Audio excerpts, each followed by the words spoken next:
Now that the trade deadline has officially passed and the Falcons didn't make any singular move getting a player or trading away a player, I thought it would be the perfect time to at least update you guys on who the very best free agents that are still available that are, in theory, ready to sign today. Welcome in, Falcons fans, to Falcons Today by Chat Sports. My name is Moose, and like I said, today's episode is going to be all about the players that the Atlanta Falcons can target now or in free agency. Now, you do have to keep an open mind by saying that these players might be gone by the time free agency comes about. So, if you were serious about signing a player for relatively cheap, this could be the time to do it. However, I'm not entirely sure right now that the best interest of the Atlanta Falcons is to go out and sign a player while we still have this coaching staff. So I'll ask you the question right now. I'll just make sure that this is the pinned comment for you all. Should the Falcons sign another player this season? Look, I would totally understand why you would say sign, right? You want something to feel good about. You want something to feel, excited about. So I've highlighted 5 players that in the event the Falcons were to go out and at least make a move, some of these could make sense based off of the talent and the fit for what the Atlanta Falcons currently are. But let me know in the comment section down below. First free agent target, Christian Wilkins. And I'm going to be completely honest with you. Wilkins is one of those players that, I still don't know why on earth a team has not called him up, because he is a ridiculous talent. But something tells me that those locker room issues are still lingering and looming and kind of gossiped around at the water cooler of the NFL. And it's also still unclear if that, I think, what was it, his foot injury that he was dealing with there, producer Reed?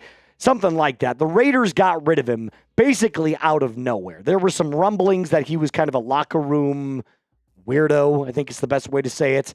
He hasn't really visited with anybody, so it just kind of sounds like he's biding his time until this next upcoming season. And there's nothing wrong with taking a year off, but still, though, you still look at all of the reports that came out from Las Vegas, and everybody's saying the same thing. They're like, yeah, man, he's just, he's kind of weird. He's kind of weird. But as a talent, he's unbelievable.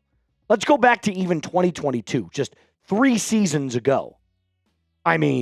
16 tackles for loss, 3.5 sacks, 2 forced fumbles. You want to talk about that plug up the middle, a defensive tackle that could sure and solidify that defensive line that the Falcons clearly have a problem with, specifically when stopping the run. Holy Canada, man. I don't even know what that means, but I said it anyway. But I'll say this also. I don't want Wilkins. It's too much weird vibes for me. And honestly, with the current state of the locker room as it already is, Wilkins does not seem like a good fit here in Atlanta. As a talent and as a player, absolutely. But you have to look beyond just the talent. There's a reason that the Las Vegas Raiders, who are defunct of talent, got rid of him. Look at the game last night. You saw a perfect example of how bad the Raiders are when they took on the Denver Broncos, and yet still they were like, yeah, we want to stay completely clear of that mess. So that just goes to show you what the vibes surrounding Christian Wilkins are as well. And I'll remind you that this is probably one of the biggest areas that the Falcons need to address in the offseason. Whether that be in terms of going out and drafting a player, or if that means going out and signing a player in free agency. The Falcons have one of the lightest box rates in the entire NFL. They run the 3rd highest light box rate in the league. Also highlighted by their 1.4 yards per contact or before contact against the run, which is 20th in the NFL. And their explosive play rate is actually really good. Explosive play rate allowed, that is. 2nd in the NFL. So the Falcons clearly have a problem. They can't stop the paper cut bleeding. That's exactly what it is. So Christian Wilkins could be one of those options that you go after. Now let's talk about guys that make a little bit more sense in terms of locker room vibe, but also talent. Asante Samuel Jr. is another really legitimate cornerback that has been visiting a lot of teams recently. He's going to be signing very soon. He's been medically cleared. He had spinal fusion surgery, so he was really banged up last year. But this guy is a legitimate lockdown corner. Would I ever say that he's top 5 in the NFL? No, probably not. But at his very best, he is a top 15 corner, period. And if you put him on the opposite side of A.J. Terrell, it would move mountains. He is finally cleared for football activities after that spinal fusion, like we just talked about. He has been in touch with many teams, according to ESPN reports, and he's been planning to make free agency visits.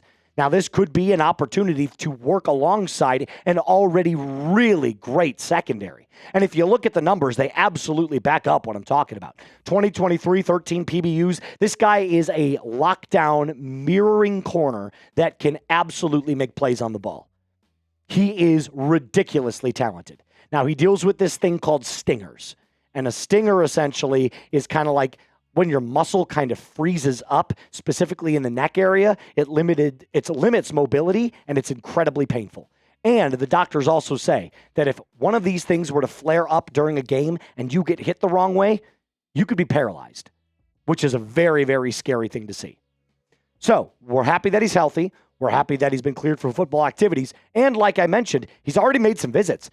Visited with the Packers, visited with the Vikings, and with the Carolina Panthers. They're clearly trying to beef up that roster. Why not make a call to his agent and say, hey, we're in desperate need of another lockdown corner. If you want to join one of the best secondaries in the NFL, statistically speaking, come on over to Atlanta.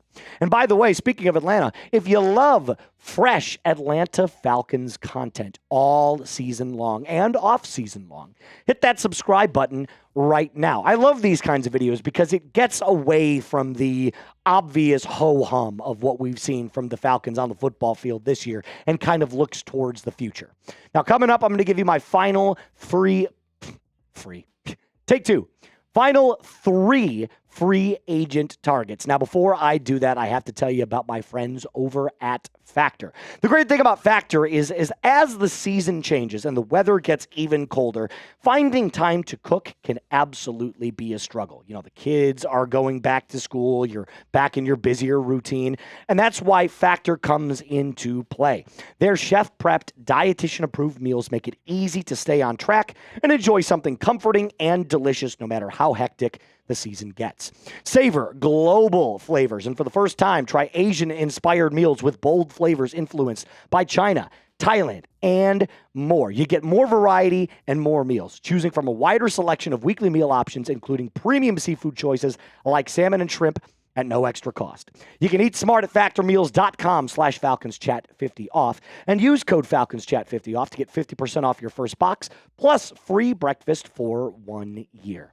That's code FalconsChat50off at factormeals.com for 50% off your first box plus free breakfast for 1 year. Get delicious, ready-to-eat meals delivered with Factor. Offer only valid for new Factor customers with code and qualifying auto-renewing subscription purchase. All of that in the comments and description of today's video. All right, let's move on to our third free agent target, somebody that I believe Falcons fans are already pretty familiar with, Shaq Barrett.